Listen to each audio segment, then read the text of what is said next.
of funds in the purchase of a 12-seater van. And the National Association of Graduate Teachers, NAGRAT, asks government to suspend the deletion of 26,000 ghost names from the government payroll. And on the international front, Congress returns to work on President Donald Trump's look forward to funding and promised border wall that he intends to build at Mexico.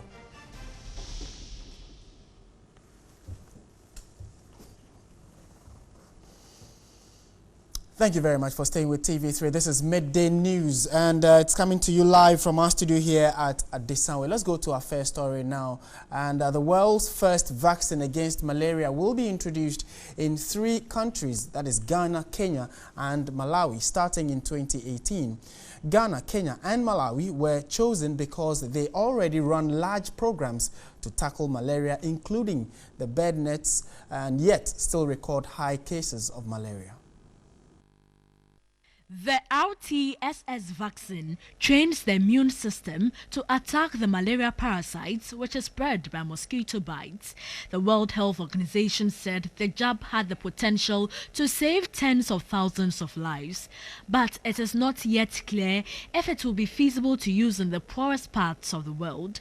The vaccine needs to be given 4 times, once a month for 3 months, and then a 4th dose 18 months later. This has been achieved in tightly controlled and well-funded clinical trials, but it is not yet clear if it can be done with the real world where access to healthcare is limited. The World Health Organization is running pilots in 3 countries to see if a full malaria vaccine program could be started. It will also continue to assess the safety and effectiveness of the vaccination. Dr. Asiedu-Dartey, the WHO Regional Director for Africa, said the prospect of a malaria vaccine is great news. The pilots will involve more than 750,000 children aged between 5 and 17 months. Around half will get the vaccine in order to compare the jab's real-world effectiveness. In this age group, the 4 doses have been shown to prevent nearly 4 in 10 cases of malaria. This is much lower than approved vaccines for other conditions. It also cuts the most severe cases by a third and reduces the number of children needing hospital treatment or blood transfusions. But the benefits fall off significantly without the crucial 4th dose. Each country will decide how to run the vaccination pilots, but high-risk areas are likely to be prioritized. Let's turn attention to education now. And students of the Bolgatanga Polytechnic have embarked on a demonstration to protest the mismanagement of funds used to purchase a 12-seater van. The student body, that is the SRC of the Polytechnic, bought the van, which is in your shot right now, at a cost of 70,000 cedis. Now, this, according to them, is too rickety to be worth that money. The students also claim 4,000 cedis alone was used in transporting the van to Bolgatanga. Reports indicate that the bus has, in the wake of the threats, been parked at the school's satellite campus at Bukere, a community about 15 kilometers away from Sumburugu, where the main campus is situated. And we'll be speaking to spokesperson for the students' body at Bolgatanga Polytechnic, and his name is Moses Aso, and he's joined us on the line to give us an idea of what then the students intend to do about this development, following the fact that they think the bus is not worth that amount of money, and because of that they are demonstrating. How is that affecting academic work? Let's go to the phone lines now and talk to Moses Bukere. Good afternoon, sir. Thank you very much for joining us. Good afternoon. What is the current situation on campus? We are told that the students are demonstrating. Is it still ongoing? Yes, please. By the moment, the school is calm now because the police came in and our rector came in, and almost all management. They came, they spoke to us, they told us that they will address the issue within tomorrow. So for the moment, the school is somehow calm. But we don't actually know what will happen the next minute. Okay. How Are the students able to tell that that particular van in question is not worth the amount that they are saying? How did they value the van? Oh, thank you very much. Seeing the van yourself physically, it's appalling. A van costing 70,000 Ghana. I'm telling you, they said at the moment, the market value of the van is 66,000. I mean, the 4,000 is what they use in maneuvering and bringing the van all the way from Kumasi to Bolgatanga here. The van, when they bring the van, it got spoiled 2 times on the way. And I'm telling you that I'm sure it's spoiled more than that. The van is very straight. You see? And they brought the van all the way to here. If you see the van for example, it's appalling. So we said, no, we can't take this car as our van. It's sort of unfortunate because in the manifesto, the bargaining, he said that they're going to buy a minibus. Right, and minibus. Then they went on buying a van that nobody even thought it can ever be brought to this school. Right, and how is that affecting academic work now? Because if looking at the pictures that we have, clearly it looks like all the students are on the streets of the campus. How is that affecting academic work? Oh, thank you very much. Over 3 to 4 weeks now, it has not been easy having lectures on campus because of this issue. And tomorrow and today like this, whenever I had lecture the whole day, we are thinking that actually that is not what we want. But for what we are going through now, we will not have lectures the whole this week because of what is happening. Because students are petitioning that you should address their issue concerning a car that you take or they brought in. And that is the case. It is not addressing. So actually, it's affecting our academics now. We are not studying. We are not going for lectures and also lectures are in class. We have to go in. The students have to run out and leave lectures.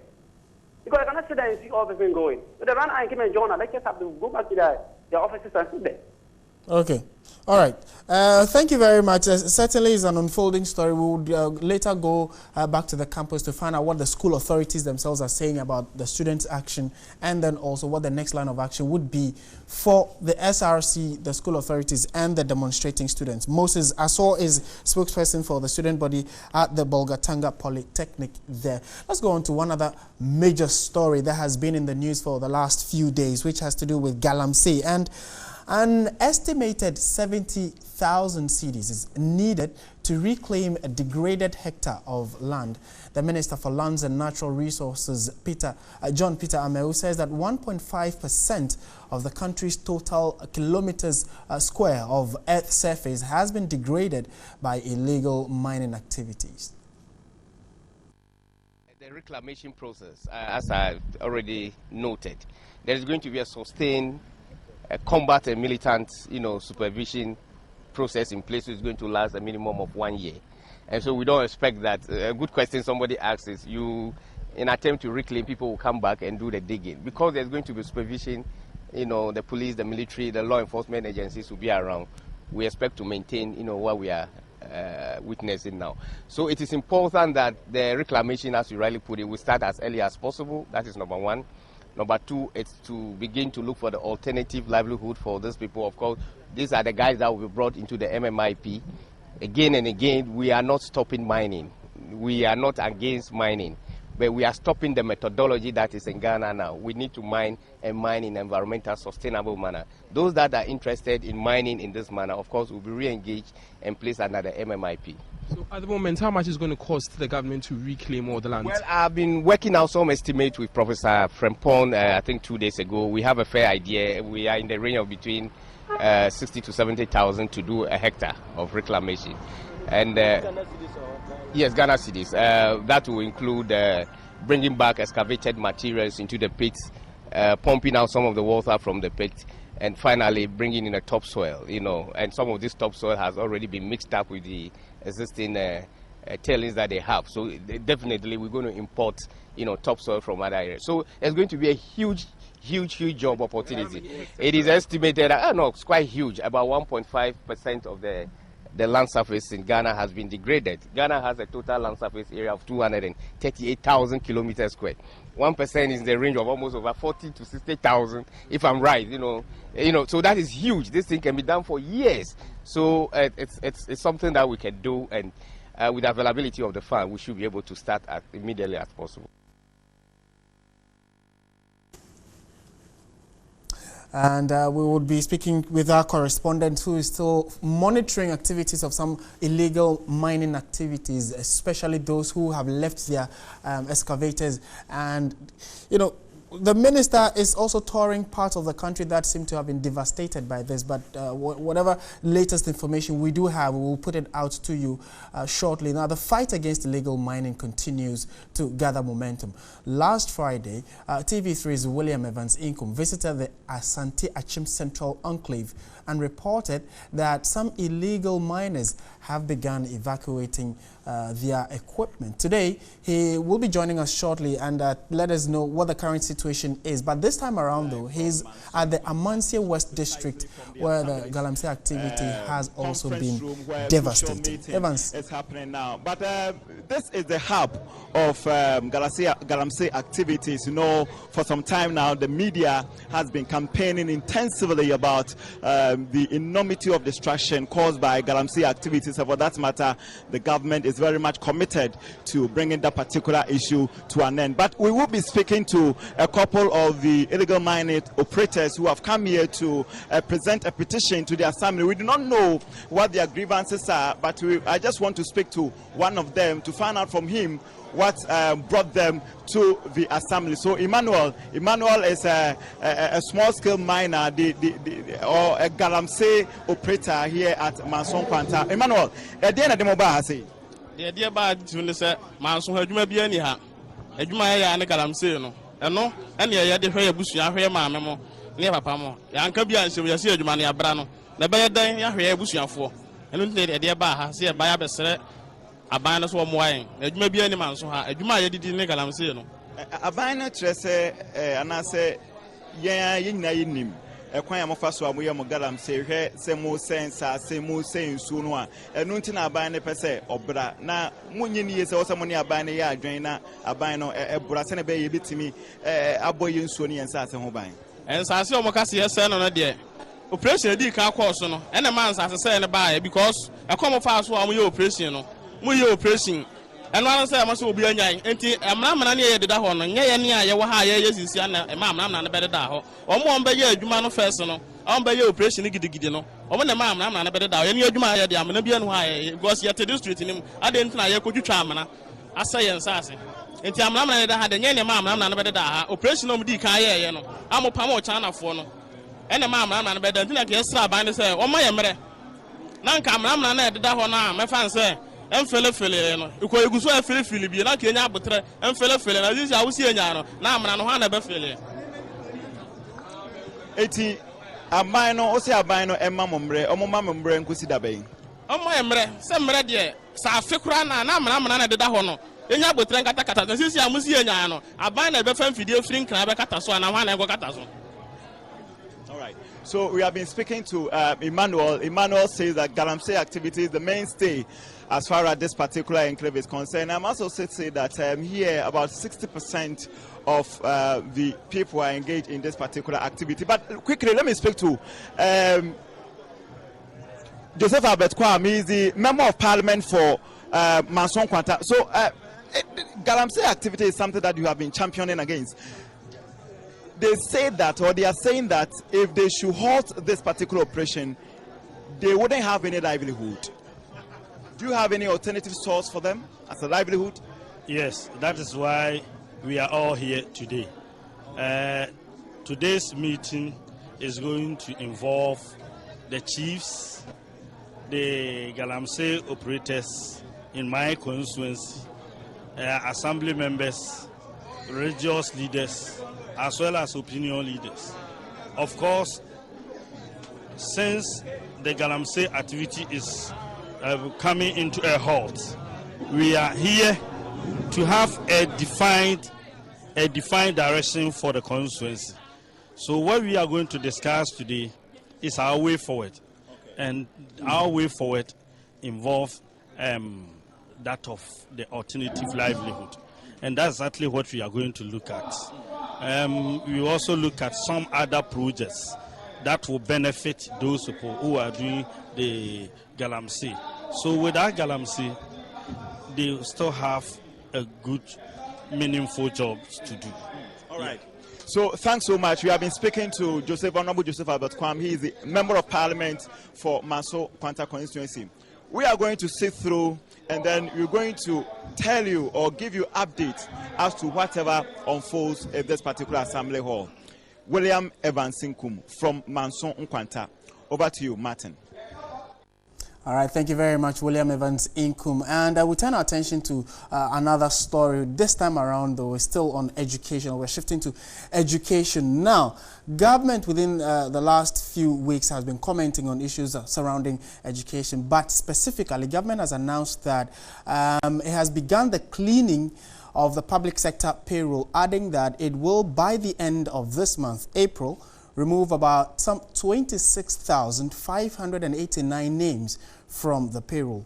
Those affected have not been registered on the new SNIT biometric system, despite several directives for them to do so. The ministry also announced that the suspension of payment of SNIT contribution to some 23,029 employees because they could not be accounted for in the nationwide headcount, which ended on the 22nd of October 2016. So this has actually raised a few concerns, and would want to see how the key pointers government has raised is being reacted to by NAGRAT in this case. So the key highlights for the government's position is that this is the total number of names that have been removed. That's some 26,589 are the names that government intends to remove, or those are the ones who will be affected. And those affected have also not been registered, or the reason why they've been affected is that they've not been captured biometrically. And that is why there is a possibility that these number of teachers or people who are supposed to be in the teaching field are going to be affected. One other key issue we are looking at is the fact that the ministry has announced the suspension of the SNIT payment or SNIT contribution to this number, that's 23,029 employees, because they could not be accounted for in a head count which ended in 2016, October 2016. So where are they? And if truly they are in the teaching field, how come they've not been accounted for during that head count that government undertook? And those who have not been registered with SNIT as directed shall be treated as ghosts going forward, and they shall be removed from the payroll by the end of this month, April 2017. So it clearly means that there are people who are there, but because they've not been captured, they are going to be treated as ghosts, and that means they will be affected. Now, these two directives resulted in the identification of close to 50,000 ghost names on the payroll. Pension registry expected to save the country some 35 million Ghana cedis in the payroll, that because it costs an annual amount, a monthly amount of some 35 million cedis, and the government is saying that when all is said and done and they finish with the removal of ghost names, Ghana is going to be getting some 250 million cedis because there are certain ghosts whose names have been taken out. Let's come and quickly put a few of the questions being raised to Angel Kabonu. He is with NAGRAT, and the concern is that they are saying government should suspend the deletion of names, of the ghost names. We want to find out why, because the concern, though, is that the National Association of Graduate Teachers is asking government to suspend the deletion of those 26,000 names because they think that the Finance Minister's directive may affect quite a number of their colleagues, and they have concerns. Good afternoon, Mr. Kabonu, and thank you very much for joining us in studio. Yeah, good afternoon. Why are you...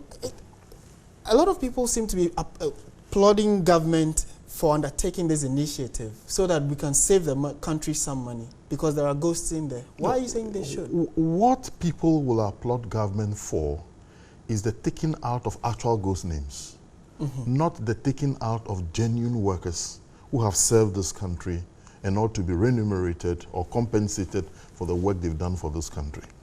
Therefore, if government is pursuing ghosts, the government should pursue ghosts, the actual ghosts, and take them, not genuine workers who have worked for the month of April, whose names could be taken out as a result of this directive that have not been thought through. Okay. What do I mean by not thought through? if... No, we'll come to that bit about it being thought through or not, but government has given reason why it is undertaking this exercise, one. Secondly, after the head count, they realize that we have this amount of people registered, but these amount are the people actually on the field and working. And because of that, we are going to extract all the names that we've not found on the field, who we deem not to be working, and describe them as ghosts. And that is not what... no. That is what we are mixing two things. What we do know is SNIT decided to embark on biometric registration of all people on the SNIT platform. Right. In that exercise, there is the possibility that they could not reach out to some people. One, depending on SNIT's inability to get to every workplace, or two, the people's lackadaisical attitude towards the exercise. It could be any of these two. That is different from Controller and Accountant General or the Ministry of Foreign Finance embarking on head count. Those are two. What we have here is that once SNIT did its exercise and realized that names were not, people did not get themselves biometrically registered, they deemed that those people did not exist. And we are saying that that is absolutely wrong. If you have names on your platform and those names did not get themselves registered biometrically, it could be a result of several things. One, you couldn't reach them. Two, they couldn't get to you. Three, your officials did not do a good job, and so on and so forth. So what do? Let us bring out those names, engage stakeholders, worker leaders, leaders of unions, management of the various sections that these people are supposed to be working, controller and everybody. You sit down and see whether we can reach out to the genuine people you could not reach out to in the first exercise. Okay. Now, when you do that and then you end that exercise, then you can begin taking out names. The taking out names should not be the first response to the situation. Okay. Secondly, Controller and Accountant General. The relationship the worker has with Controller and Accountant General is for Controller and Accountant General to be the conduit through which government pays workers who have genuinely worked. And it is absolutely wrong for workers to genuinely contribute their quota to the development of this country. And just because of the ineptitude of an organization like SNIT or any other organization, for that worker not to be compensated. What is your role in all this? How are you ensuring that those who have not been either captured or, who SNIT after its exercise have not been able to capture them are captured? Because that is the bane of this. That is what I said. That if SNIT, after carrying out that exercise, came out to the various unions, that is the worker representatives, various sectorial management, and indicated that, look, we have carried out a biometric registration. X number of workers within your sector have not gotten their names registered. Therefore, use your structures and let's identify these people and capture them. That will be the role that I will have to play because the SNIT organization is giving me recognition and it involves stakeholders. So no such consultation? No such consultation took place. And when that information went to the Ministry of Finance and Economic Planning, they ought to have asked SNIT, have you done due diligence to have your information beyond that these people are actually ghosts? Because I don't think that government is happy not paying workers. So you're asking government to suspend it. Then what? We are asking government to suspend the exercise. Let's do due diligence. Let's do adequate consultation. Involve all the stakeholders so that at the end of the day, we will be 100% sure that the names that we are going to get deleted are actually ghost names. Okay. Today is the 24th of April, and it means that we have about 6 days to go for the government's ultimatum to end, or the government decision to delete all the ghost names to end. We'll see how it unfolds in terms of what NAGRAT intends to do and how government and SNIT, for that matter, can resolve this impasse. Mr. Kaboni, thank you very much. And in the coming days, we'll certainly call on you to see how your colleagues are handling the situation. Angel Kaboni is the Vice President of the National Association of Graduate Teachers, NAGRAT. Let's move on to some other stories now. The Ghana Revenue Authority, GRA, has issued a 2-week ultimatum to the Chief Executive Officer of Engineers and Planners to pay more than 10 million cedis for goods cleared at the ports since 2015. Speaking in an exclusive interview with TV3, Mr. Robert Nana Mensah, who is the Assistant Commissioner in charge of Communication and Public Affairs, said that they are going to they've reached out to Mr. Ibrahim Mahama and that he has breached a payment schedule with the Ghana Revenue Authority, for which reason they want him to pay. Currently, I have with me the head of PR of the Ghana Revenue Authority in the person of Mr. Mensah to help clarify the issue and also how involved the GRA is, and with the investigations currently ongoing with IOCO. Thank you very much for your time, sir. Thank you, sir. What is happening with regards to this issue of the GRA and Ibrahim Mahama? And all in the center of all this is some checks that were issued but were dishonored. Thank you. I'll say we are principally dealing with two entities, namely MBG Limited and Holman Brothers Ghana Limited. To understanding is owned by Mr. Ibrahim Mahama. But in this case, we're dealing with the entities. They imported some vehicles and equipment in 2015, and by December of that year, they owed close to 13.15, that is MBG, and then Holman Brothers owed about 3.77 million Ghana cedis. So in total, how much did they owe? So in total, about 17 million.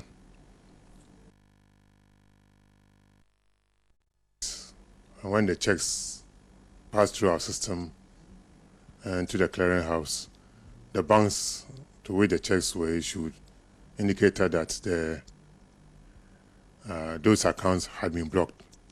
And for that matter, we had to revert to the one who issued the checks. Okay, so as at what time did you notice that the checks that were issued were bounced?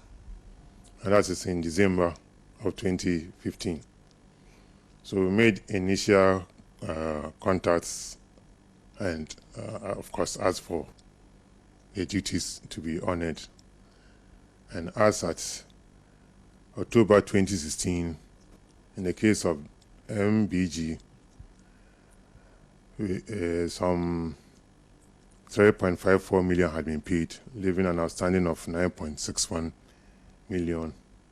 And in the case of Holman, there was an outstanding of 3.3 million. So in total, what was the outstanding amount supposed to be paid? So 3.3 plus 9.6, so close to 12, yes, exactly, almost 13 million. Okay, so how come the total amount has not been paid till now? Exactly. So thereafter, we had a meeting with representatives of the two companies, and we had to use other customs controls, one of which was rescheduling of one's debt or one's payment, as the case may be. In this case, it was a payment. And for that matter, with the rescheduling, not only do you pay the base or the primary amount, you also pay an interest and other charges. So at the end of the day, it was agreed that for the outstanding 9.65 to be paid by MBG, they were up to a rescheduling spanning over 1 year, that is up to December of 2017, as this year. For each month, starting from the February, we're paying 800,000. Right, so details of that particular story will be in our subsequent bulletins, and how Ibrahim Mahama would be rolling out the repayment or payment of those monies back to the Ghana Revenue Authority. This is still Midday Live on TV3.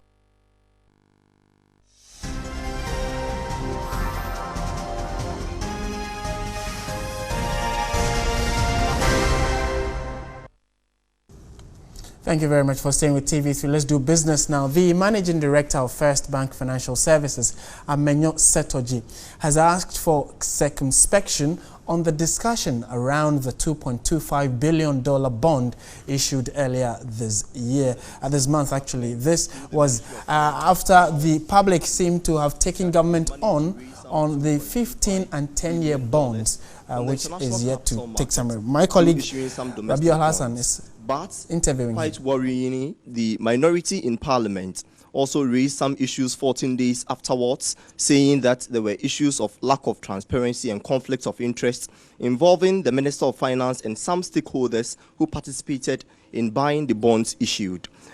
So far, we've heard from the minority, we've heard from the majority, we've also heard from the Vice President in the person of Dr. Mahamadou Bawumia.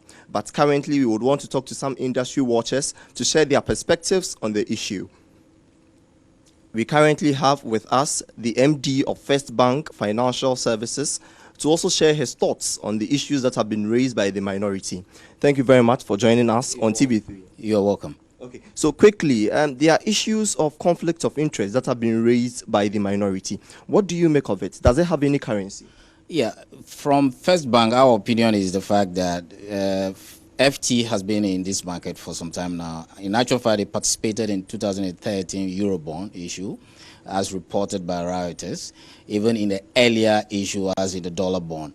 And therefore, this is not the first time they are participating. So the issue of conflict of interest is not too strong in our opinion, yes. Okay. So now there are also concerns of lack of transparency, where the minority is raising issues that the bond was issued in the morning and closed in the evening, and also just two entities participated in the bond issue. Do you think there are any issues also there? Yeah, due process was followed as far as the communique issued by the Ministry of Finance is concerned.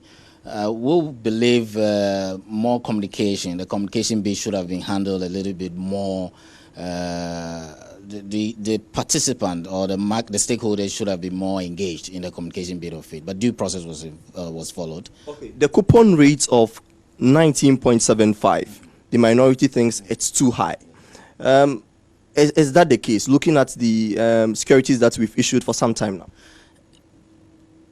10-year bond was issued in November 2016, and that was at a coupon rate of 19%.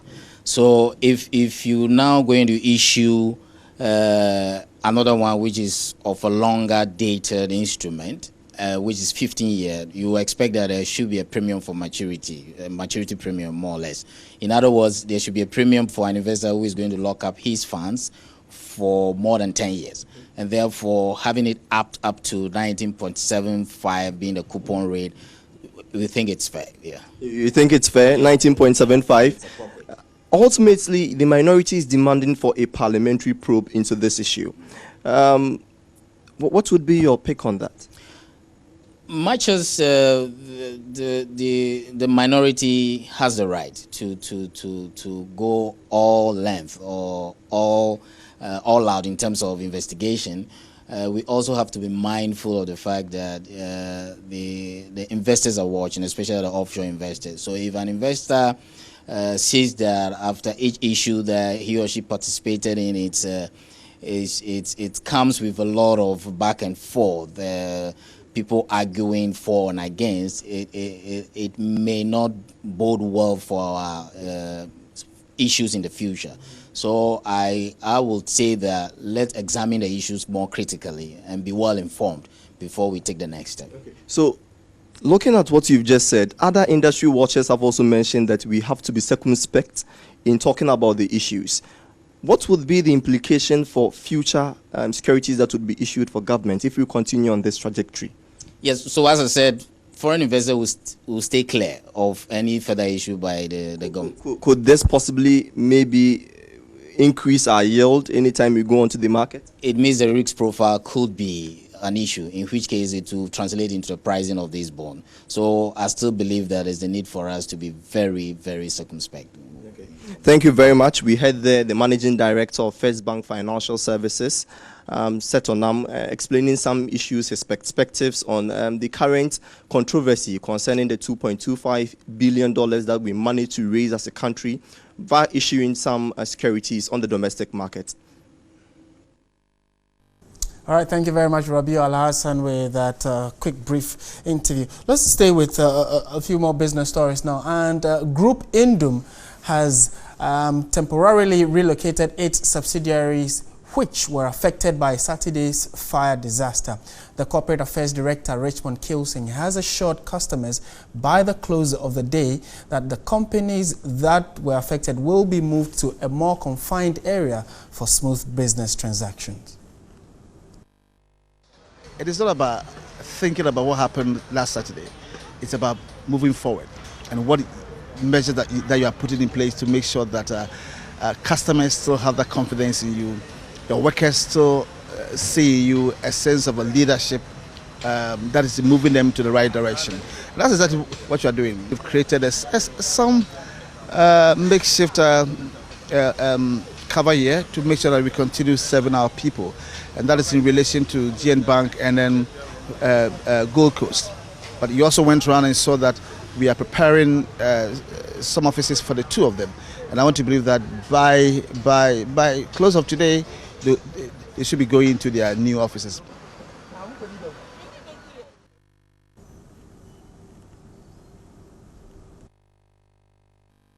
All right, so that's Richmond Kilson, and certainly it comes on the back of last Saturday's fire disaster at the Coconut Grove Regency Hotel, which affected the bank, and the concern has been raised about issues of fires in and around the country and how the Ghana Fire Service can be prompt in dealing with these fires. So we hit the streets of Accra to ask Ghanaians what they thought of the incident, and then by extension different fire reports that have been coming in and how that can be nipped in the bud. This is what they had to say.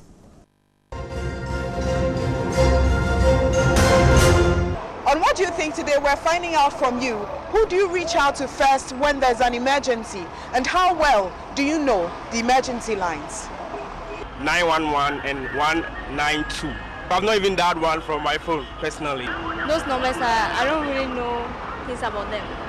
The only thing I know is you contact the radio station. When you contact the radio station, they will get to the fire service man. The emergency numbers are so important anyway, but it's not in the public domain of late. Many of us are not familiar with the numbers. So in case there's a problem and we want to call, actually, I don't know any number that I can call now for anything. Whether it is for fire, for police, or whatever, I don't know. The only numbers I know is 199. That's all. And which one is that? That's the fire service. I'll call the fire service because that's the numbers I know. I think the police is 191. That's all.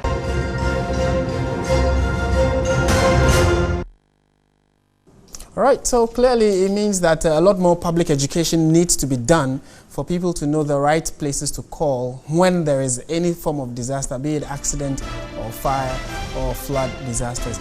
This is still Midday Live on TV3. We'll go straight to the Volta region now, where the youth of Nkonya have disputed claims that they are engaged in land dispute clashes with people of Alavanyo. And Peter Kwadato is our man on the ground, has joined us live. Peter, good afternoon. Thank you very much for joining us.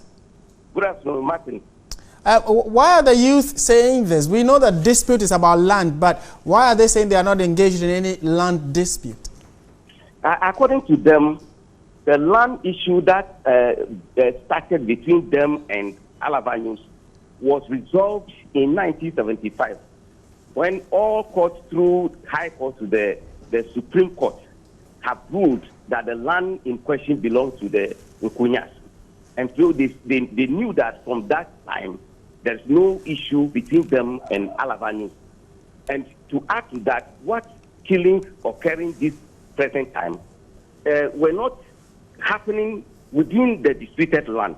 They moved to the communities, kill and move away, and that's their concern. So they want the security to be up and doing and make sure that the perpetrators of this crime are arrested and brought to book. And they think if this is done, it will help them solve the problem.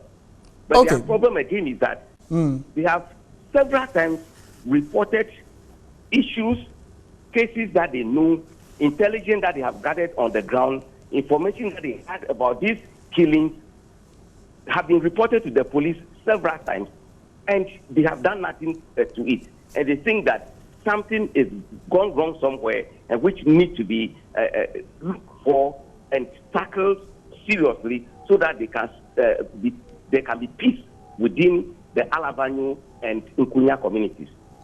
Peter, have the police been able to make any arrests? The arrest that we have heard so far is about an arrest that occurred 2 days or 3 days before this killing, the Wednesday killing. That I'm told is one of the persons suspected to be the ringleaders from Nkunya. According to the report we gathered this morning, this man attacked one of the security men, precisely a soldier within the community, threatening him that he should move away from the place, otherwise they will shoot at him. And low to his word, the man was shot at, and they have been looking for him. So in April, few weeks ago, the guy was spotted and arrested. And I'm told he's now facing prosecution in Ho. Okay. Thank you very much, Peter Adato. And we'll be coming back to you certainly in our subsequent bulletins for an update of developments in Konya, which has led to the death of our 3 people now, including a 15-year-old girl. Well, let's do some look at some of the animations put together by TV3's own Tilapia.